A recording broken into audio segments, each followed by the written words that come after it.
Good evening, family. Joseph Baba Ifa here, broadcasting live from Bodaniga Candles and More Facebook page. Here coming at you with another video about another Orisha. Tonight's video is gonna be about the Orisha Orun, also known as Oro from a traditional standpoint. So we're just gonna give a moment for people to start coming in, being that this is live. And this video comes off of the heels of the other Orisha videos that we've been putting up during this trying time that humanity is facing with the coronavirus. And from Bodaniga Candles and More, from Joseph Baba Ifa, we are wishing that everybody is safe and healthy, and that everybody's putting into practice good habits so that we can come out successful and victorious from this situation, right? Really fitting Orisha to be talking about with these circumstances, unfortunately due to the casualties that have been involved. And it is definitely a deity that has quite a lot to do with the transition from this life to the next, right? So, hopefully, no one has to go through that during these times, but it is always, very informative to see how these certain deities play those roles, right? So we're going to go ahead and delve right into it, right? So the first thing is usually I like to get into is the name, right? You're going to notice with this one, two different names are in the title, right? Within the Afro-Cuban tradition, you're going to see the term Orun thrown around, right? And in Cuba, unfortunately, the Yoruba language did arrive probably in its entirety, but through oppression and things like that, and the influences of the Spanish from a language standpoint, things went deteriorating dramatically, right? So in Cuba, in the Lukumi practice or tradition, you're going to hear this deity referred to as Orun, right? Now, when we actually translate the word Orun, it means heaven. Now, most people would probably look at that and think, well, it does have a link to this deity, being that he does have to do with the transition, right, from this life into the next. But I tend to think and do believe it is a deterioration of proper Yoruba, as I like to say. So in Nigeria, this Orisha and this deity is still referred to as Oro, right? And when we actually look at this word, it actually translates to the voice, right? Oro, right? To speak, or the voice, right? And this name of this deity is going to really make a lot of sense as we start delving into him and looking further into him, right? You're also going to even hear people, and even though this deity does have a lot to do with the Orisha Egun, when we're actually delving into the ceremonies that have to do with Egun, at the beginning, before the chants are actually given, you're actually going to hear the leader say the word Oro, and then people are going to respond Egun. Now, to a certain degree, some people are going to try and interpret that as we're referring to this deity, but based on Oduduwa, it's more than likely not that way, or it's not referring to him at this moment. More than likely, it's referring to Oro, or the voice, to Egun, because this is the moment we're about to basically provide our voice or make chants to Egun, or our ancestors, or the Orisha Egungun. So, little interesting point right there. But Oro is also known as Oro Lewe, right? You're going to see times when this is his full title, his full name, or his full phrase. The word lewe, I've looked into it quite a bit, and I've been able to come to the conclusion, at least within my studies, that it is a compound word, or two words in one. Actually, lewe meaning ile ewe, right? So when we break down these two words, the word ile means house, and the word ewe means herbs, right? So when we look at the term ile ewe, it actually refers to house of the herbs, or literally the forest, right? To a certain degree. So when we look at this full title of Oro Lewe, it means the voice of the forest, right? Really interesting title here. And the reason he's referred to as this is because he is associated with a very specific sound and is found to occupy the forest, right? The Nigerian forests the various city-states that worship him and respect him, right? In reality, Oro is the owner of the forest, right? Not Osaing. Osaing is the owner of the herbs, or to a certain degree, we can kind of look at, Oro being the owner of the forest, and, to a certain degree, Osaing being like the property manager almost, right? Being that he has so much to do with the herbs. So they really, they respect each other and they live harmoniously, but at least as far as in my interpretation and what I've been able to see, Oro is the owner of the forest, and it's going to make sense now as we delve further into this deity, right? This is also a reason, or one of the reasons, why herbs cannot be picked at night. Within at least Afro-Cuban Lukumi practice, you're going to hear this pretty frequently. La hierba no se recogen de noche, or the herbs are not to be picked at night, and this is going to be explained right now, due to the fact that Oro is the owner of the forest and Osaing is, basically his main occupant or his main tenant, right? Hola Iboru, muchas bendiciones. Te envía Bebe Oshun, la mamá de Nidia. Oh, Didi, ¿cómo estamos? Bendiciones. Bendiciones, bendiciones. Que Orunmila te bendiga también. Oh, wow. Se lo digo a mi esposa. Bendiciones, mamá. Ahí, perfecto. So, Oro, the deity, tends to come out at night or take dominion of the forest at night, right? And what this ends up doing is that Oro really isn't an Orisha that necessarily shares space with people. He's very solitary, he's very reserved. I mean, based on his characteristics that we're going to explain, it makes a lot of sense why. He doesn't necessarily interact with everybody. And believe it or not, even though him and Osaing kind of share the forest and interact with each other, they're usually not in the same plane very frequently. There's various Odu where they did interact, but these are very, very, very specific cases. So when Oro comes out at night and takes dominion of the forest, this causes Osaing, along with his priests, the Omo Osaing or Osaing priests, as well as the Awos, to retire, or to, basically leave the forest out of respect and to a certain degree fear of the Orisha Oro, right? So to explain this, we have to delve into the Oro cult, right? And the Oro cult is actually a subgroup of the Ogboni cult, right? Or the Ogboni Society, better said, right? Who are the Ogboni? When we're talking about the Ogboni, it's very, easy to see what they stand for and what they represent just based off of the name, right? When we look at the word Ogboni, the word Obon means wisdom, right? And Ni means within. So we're talking about the society that carries the wisdom within, right? So they're very characterized for being wise people, logical people, ethical people, people who are, basically look towards to be able to really make decisions and come to conclusions on certain important matters within Nigerian and Yoruba society, right? It is an organization with religious and political undertones, and they have a strong affiliation with the deity of Mother Earth, right? This is one of their main icons of worship, right? Where they, from what I understand, derive their power from, right? When we're talking about people who ultimately have an influence on society and make decisions and judgments, where do they get basically their right to do so? It comes from Earth itself, to be able to maintain the natural law. And there's another deity that's heavily linked to the Ogboni cult that we're going to explain, and how all of this kind of relates to the Oro cult and the Orisha Oro himself, right? From what I understand and what I've seen up until this point, within the Ogboni cult, women are allowed for initiation, right?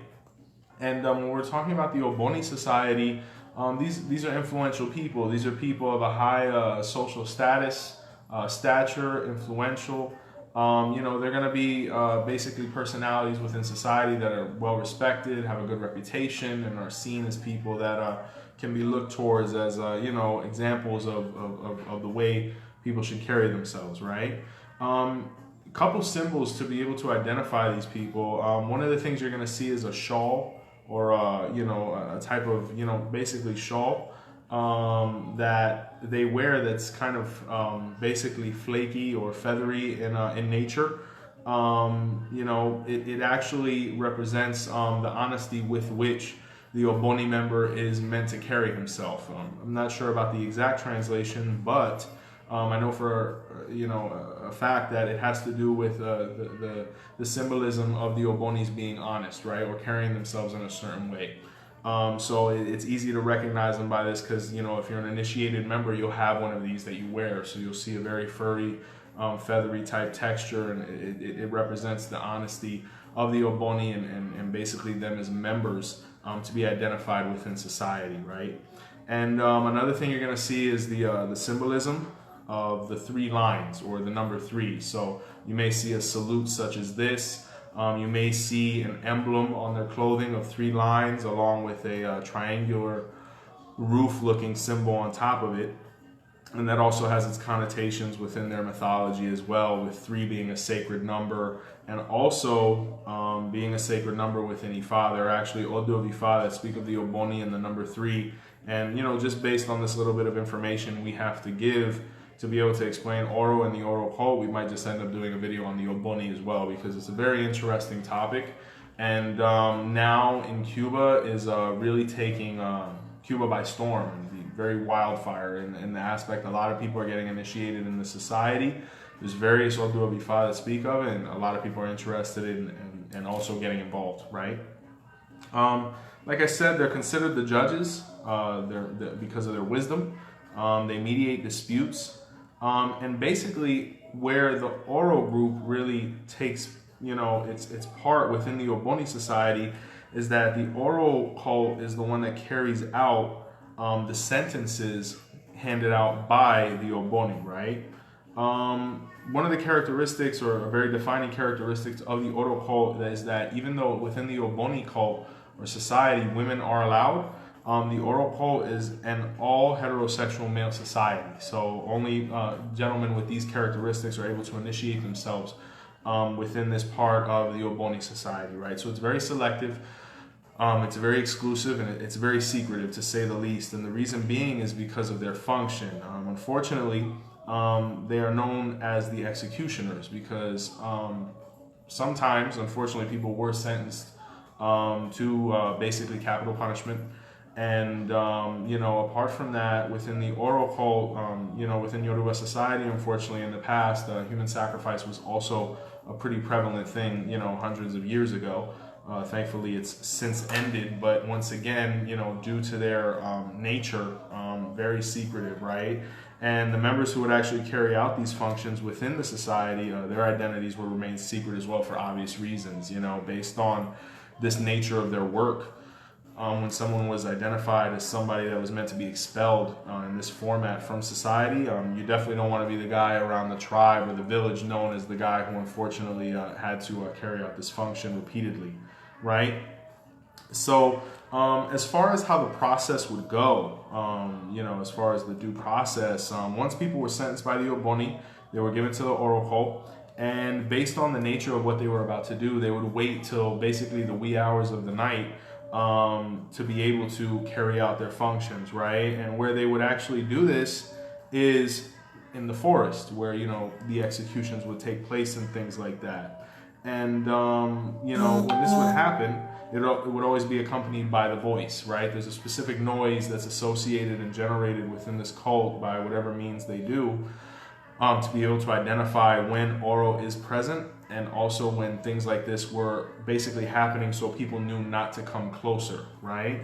And to a certain degree, this is why he is called the captain of the dead, because he has the power over life and death based on the nature of his society, as well as him being present as an Orisha during these sequences, and then being basically elected to be the Orisha to carry these things out. It was definitely not a pretty job. When we look at deities such as Iku, the Ajogun, the various Ayewo, even Eshu to a certain degree, Baoluaye, some of the more obscure Orishas, they don't have the prettiest jobs that within nature, but they definitely, unfortunately, are necessary to be able to make, basically nature continue, right?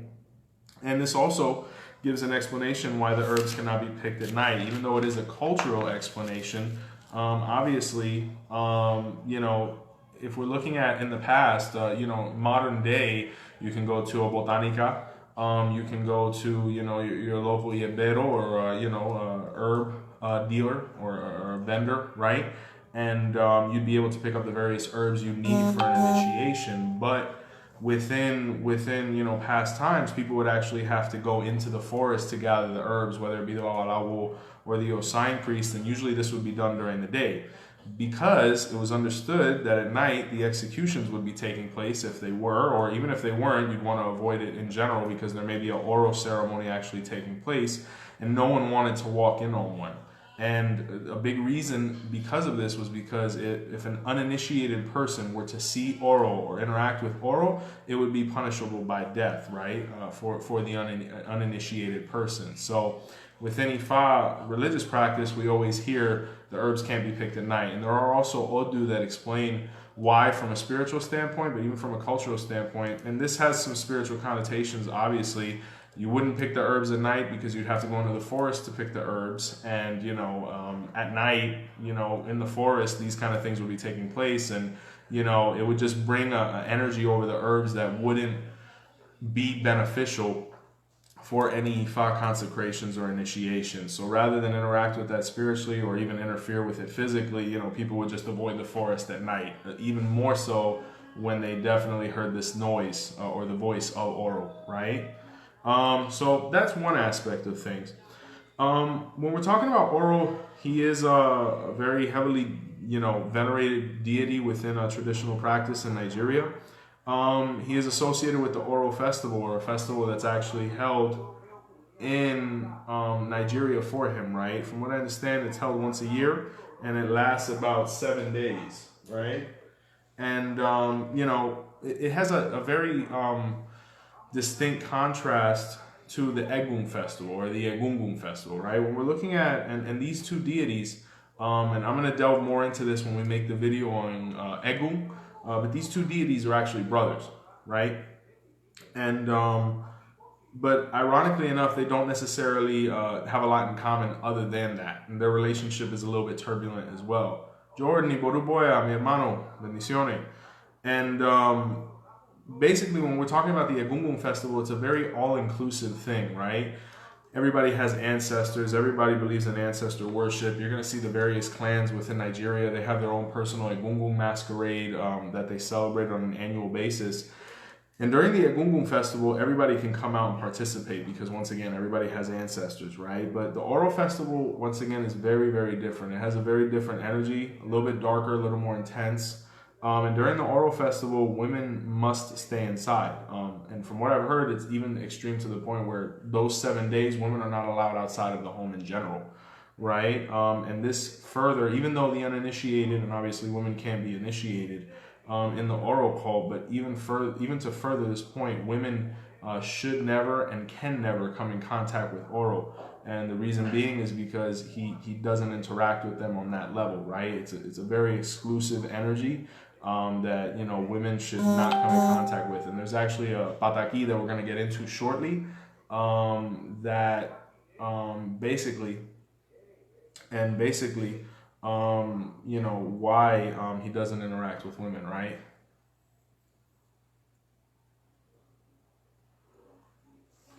So basically, moving forward, so with the Oro festival, we touched on the women, and at night, during the Oro festival, you can once again hear this noise or hear the voice that is associated with him and ultimately provides him with his name, right? So once again, it's a very intense noise, a very deep noise, and for those that have heard it, they'll definitely understand that, and it once again signifies that this deity is out, and once you understand that, the people that are able to actually come outside, they do, and the ones who don't, they have a fair warning to stay inside, to not get any of that spiritual backlash if you're not compatible with this deity, especially for the uninitiated, right? So touching on that, we're going to go ahead and get into some of the relationships that Oro had with various Orisha, right? We're going to get into it right now. Okay, perfect. So the first deity that we're going to talk about as far as the interaction with Oro is going to be Orunmila, right? Strong bond between these two. They understood each other. Orunmila knew very well how to interact with Oro. And there's various Odu that touch on the pact and, relationship that they had, to the point where within the New World and within the Afro-Cuban tradition, the Oro is administered and directed by the Babalawos, right? And there's actually a Pataquis we're going to get into shortly, explaining this. But within traditional practice, from what I understand, the Oro is self-administering. Of course, there are Babalawo that interact with it and are more than likely initiated with it, but it's a little more autonomous, from what I understand. But within the Afro-Cuban tradition, Oro is administered and given by the Babalawo, and this Pataquis basically explains it, and it speaks of, one of the first, if not the first, initiations and ceremonies into the Oro Society, right? So yes, these are various Odu that speak about the Orisha Oro. Definitely, Marvin. Miss Ashley, greetings from New Orleans. Thanks for sharing all of the knowledge. Much appreciated. Ashley, we appreciate you watching. And more stuff to come, and Ifa is what we love the most. So definitely, we're just going to continue doing this this pretty big series on the Orishas, and more stuff to come. Please feel free to share, interact, subscribe to the YouTube channel, and there's going to be new information coming out frequently, right? So when we get into this the story, basically what happened is there was a land that didn't necessarily believe in Orishas, or they didn't have an icon. They kind of were more focused on nature worship. It's kind of like the prehistoric form of Ifa. Ifa is a nature-based religion, ancestor-based, based on nature. So they were more focused on that. But what ended up happening is that they noticed that they came to a point where their spiritual development halted. They didn't feel any spiritual elevation. And apart from that, things started going awry, right? People were getting sick, there was no progress, crops weren't growing, etc., etc. And divination was performed. And basically, it was said that there was a deity that they had to begin basically paying homage to, and that deity ultimately was identified as Oro, right? Ironically, within this Pataquis, it was identified that the first two men to initiate and swear into this society were actually Babalawos, right? And ironically, based on the scriptures that I have, one of the deities' name, or one of the Babalawos' names, was Ashipelu, right? And when we bring this kind of into Lukumi language, it can be translated to Ashikwelu. And ironically, Ashikwelu is a Eshu, or deity, that has a lot to do with Oro, right? So it's just interesting how, in this Odu, in this Pataquis, there was actually a gentleman named this, and ultimately, there's a path of Eshu and a deity that's associated with Oro that exists even today. So once again, it's just, our tradition further confirming itself, right? So basically, once that occurred, everything kind of reached a normalcy, right? Everything was calm, everything was positive, and things were able to progress. So, a generation went by or whatnot, and a new king was basically identified within the tribe, the kingdom, etc. And he wanted to be initiated into the rites of this deity, right? As was his right as being king. But what ended up happening is he basically moved forward with the ceremony, but he decided that he wanted to incorporate his wives, right? And what ended up happening is when the moment came for the ceremony to take place, basically the deity did not respond or even arrive, right? And basically when this occurred, there was a huge, ruckus that occurred, and they basically went to the elderly Babalawo, who were actually the two gentlemen who were there in the beginning for the first initiation rite, and they performed divination where this Odu was revealed, and basically they explained to them the reason your ceremonies are not being accepted is because you involved women, and it's not compatible here. Nothing against the women, but this specific part of our faith doesn't involve them. They have other things that they have to dedicate themselves to. So if you remove them and you move forward as you did, everything will be, accepted with Hashem blessings. And the king, obviously made the adjustments, humbled himself in front of the advice of the Awo, and everything moved forward. And the deity Oro was basically content with what was given. So at that point, it was identified that women were not compatible with this cult, and this has been the same way since time immemorial. So a lot of people, there's a lot of restrictions within Ifa, at least within the Afro-Cuban Ifa, and a lot of people think it's basically rules that our ancestors just made up to be able to kind of isolate people and kind of make other people exclusive, etc. But there are scripture and passages of Ifa and Esefa that really explain the things that we do, right? So once again, this Pataquis really talks about the link between Orunmila and Oro, because it was Orunmila's sons who were able to first interact with this deity and basically propitiate him and keep him pleased while on earth and while we interact with him, right? So that's one Pataquis that really touches on one of the relationships with the orishas, such as Orunmila with Oro, right? Excuse me.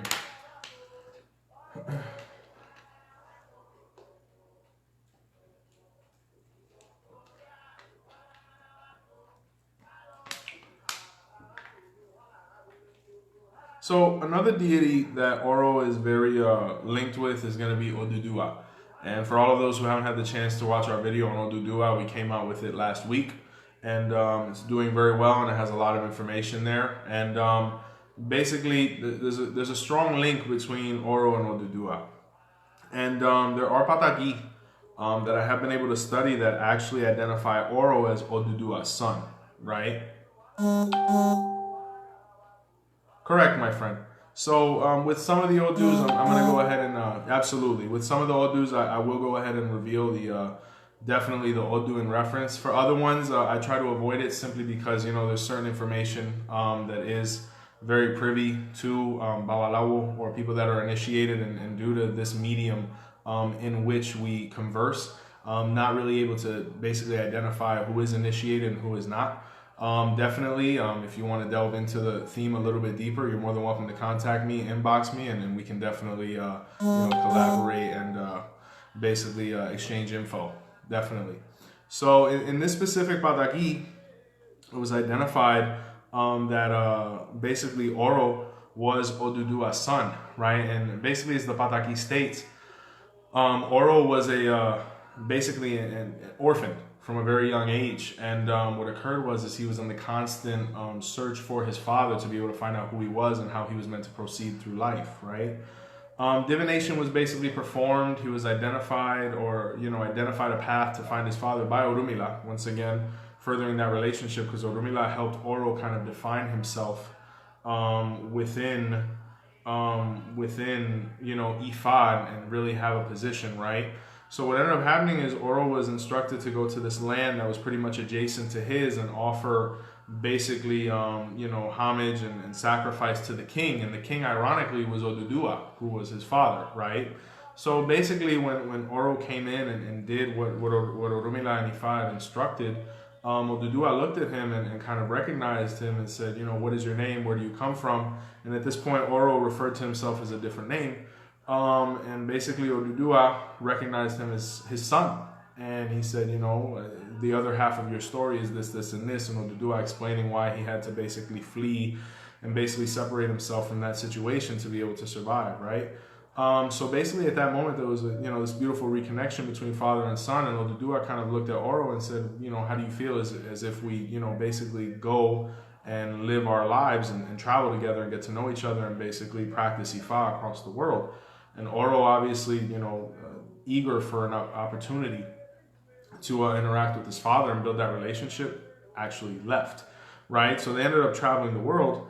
And the interesting thing is, when we're talking about, and there's another connotation here that really goes, and it's incredible how Ifa translates from one Odu to the next, especially when we're talking about the Meis and the Omoluo, right? Or the Omolodu, right?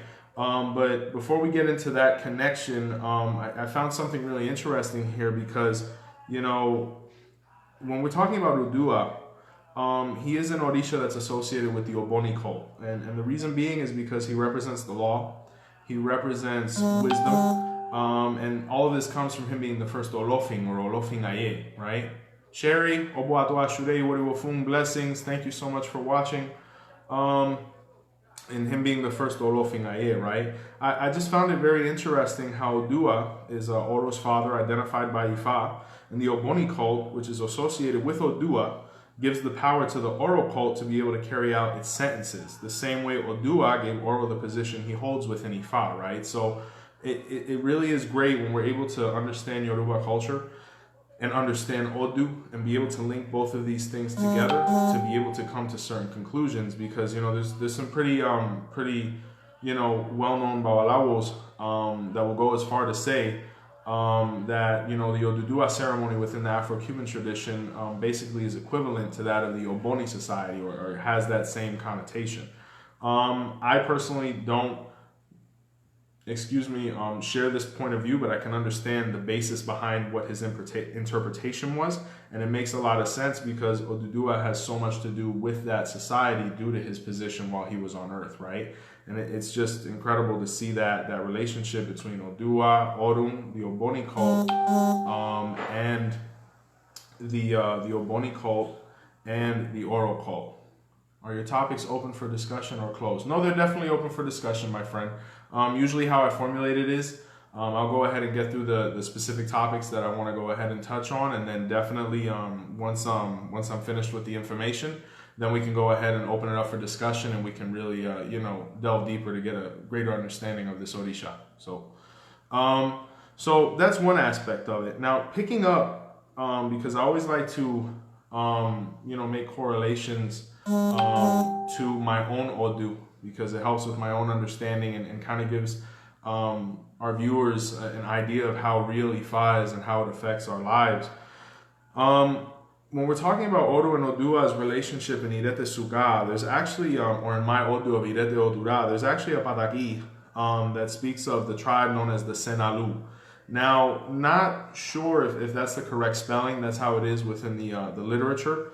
Not sure if that tribe was actually expressed that way, and I have looked for it pretty in depth, and I've been able to find a region in Africa that's actually basically associated with this, but I haven't been able to do any more anthropological investigation on it. But it is interesting that there is a part of Africa that actually is associated with this name, and it speaks of the Senalu tribe that lived within the land of Madada, right?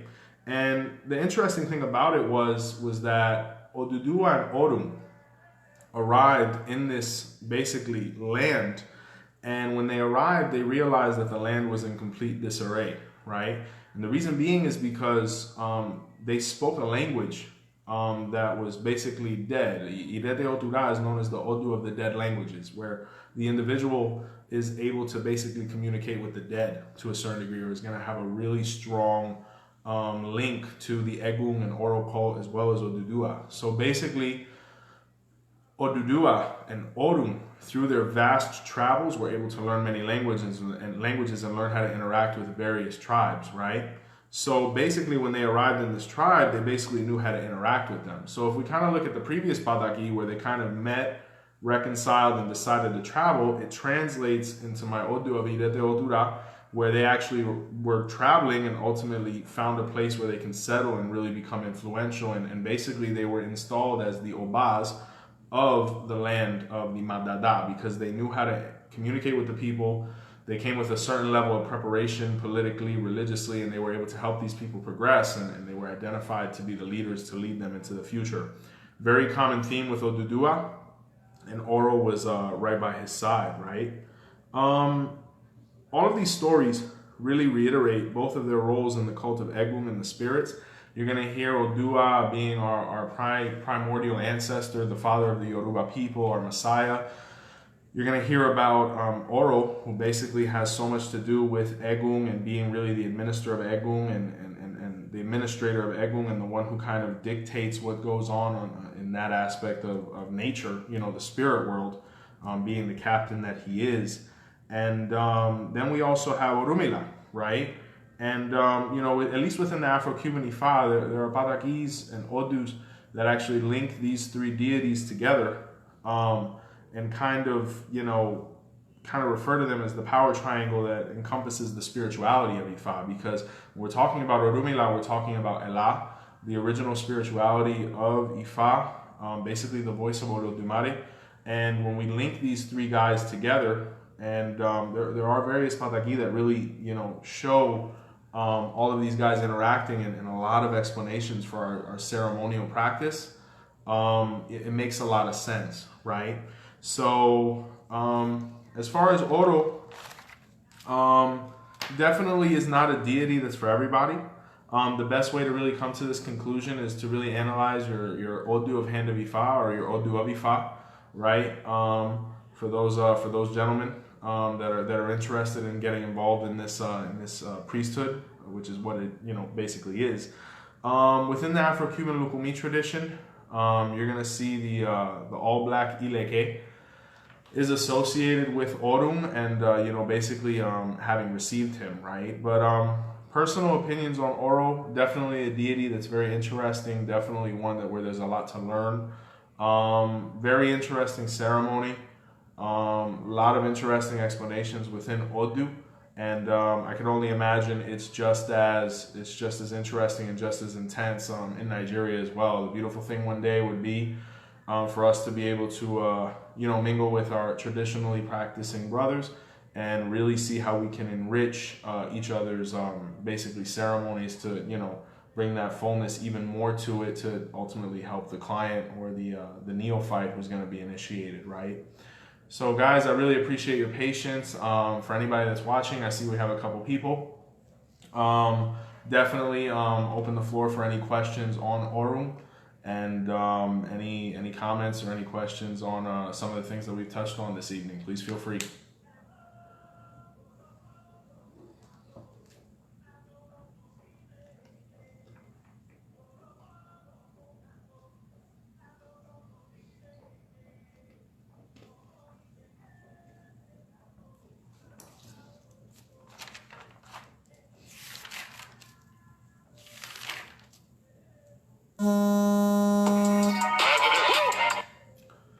Yeah, absolutely. So, great question, Marvin. At the beginning of the video, we kind of went into the differences between these two terms, right?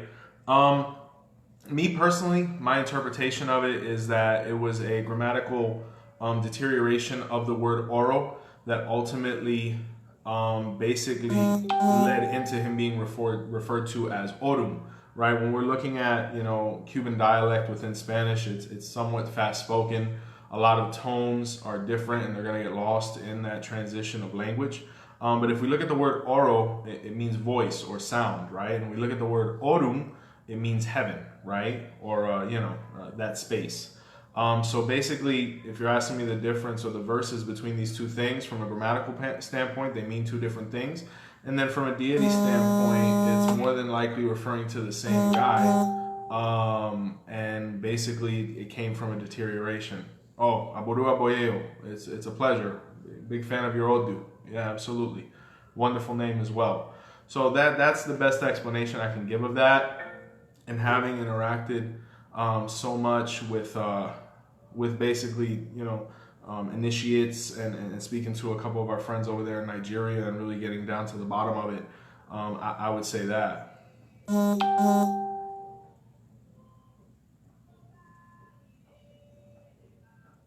We're speaking about the Orisha Oro. Yeah, absolutely. As far as Orun, to be able to really delve into that word, it's not gonna really take too much time to be able to really delve into what that word really signifies, but definitely we're talking about the deity as opposed to the space.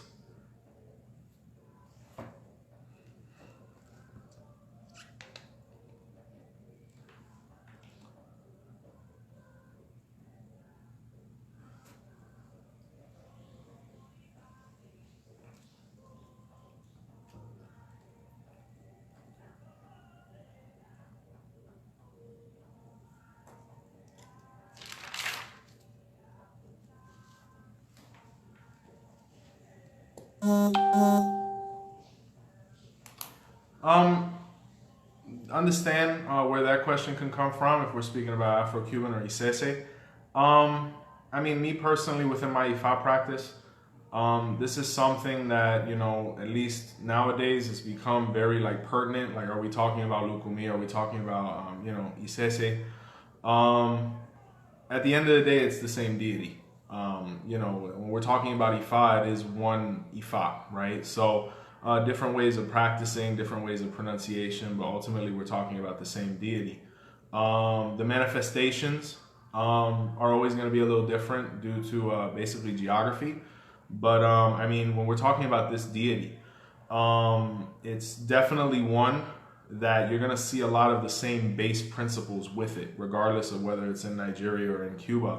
A lot of the same base concepts are going to be the same. So, I mean, apart from certain things and certain manifestations like the festival and, you know, probably a couple things within the initiation, we're talking about the same deity with the same base principles, regardless of a practice.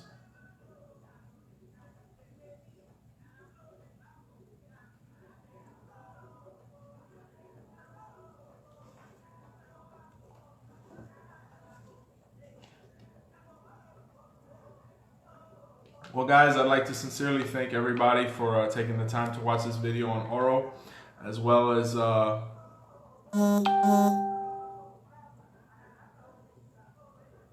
then. In Cuban Ifa, we don't have Egungun, we have Opa Egun at most, so we had a bigger Oro Society versus Egungun. I would say yeah. I'll go ahead and say why not.